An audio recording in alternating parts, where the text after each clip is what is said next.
And Beatles fans are flocking to Rosemont this weekend. You know what they say, all you need is love. And Tim McGill. He is there live with a look at all the fun. What are you up to now, Tim? Hey guys, you know, this is a fun time to talk about the Beatles, the Fab Four, but I have a regret that comes up when I think about them because I used to have a vinyl collection of all their albums, and like my baseball cards, Mom tossed them somewhere. So I wish I had those right now. I was a huge Beatles fan, and if you are a Beatles fan, you need to come out to the Hyatt Regency. It's out in Rosemont at O'Hare. They're having a festival for Beatles fans all weekend. Starts at 5 today. And one of the people you can talk to is an historian on the Beatles. Mark Lewison here is joining us. Thank you for making the trip over the pond. We appreciate it. Pleasure, Tim. So you worked with the Beatles for some 20 years?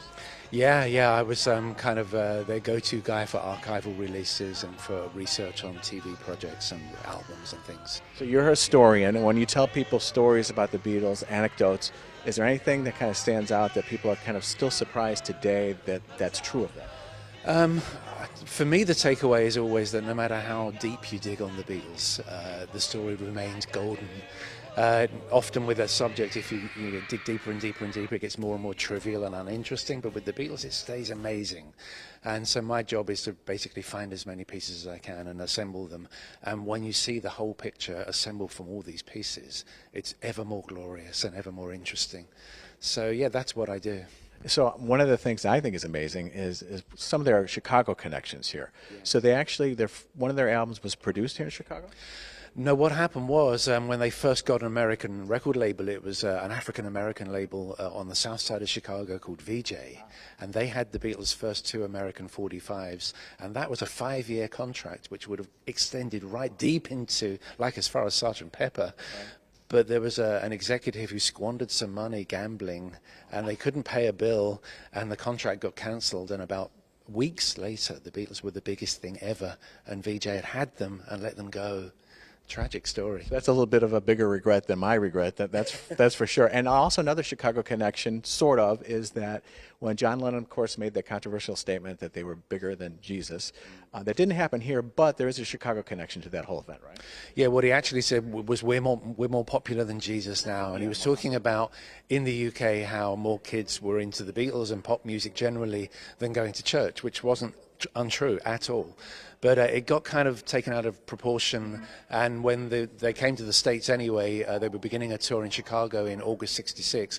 Here was where they came to first, so the big press brouhaha about, you said the Beatles are bigger than Jesus, are you going to apologize? That all happened here in Chicago at the Astor Tower Hotel.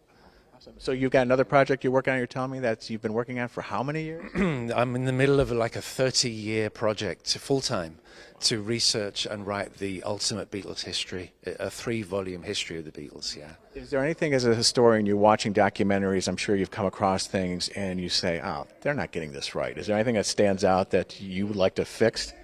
I can't think of any particular examples, but I am one of those people who whenever I watch something or read something or hear something, I'm going, that's not how it happened. Now, I wasn't present myself at these events, but I do know that a lot of nonsense does get spoken and written, as it does with any subject that a lot of people have a handle on. They don't necessarily have the right handle. But that's just a peril of life, isn't it? Especially with social media, things magnify and get out there instantly now. Sure. So I got to put you on the spot, sort of, maybe. What is your favorite Beatles song? Oh, it's like naming your favorite child, isn't it? And there's 215 of them.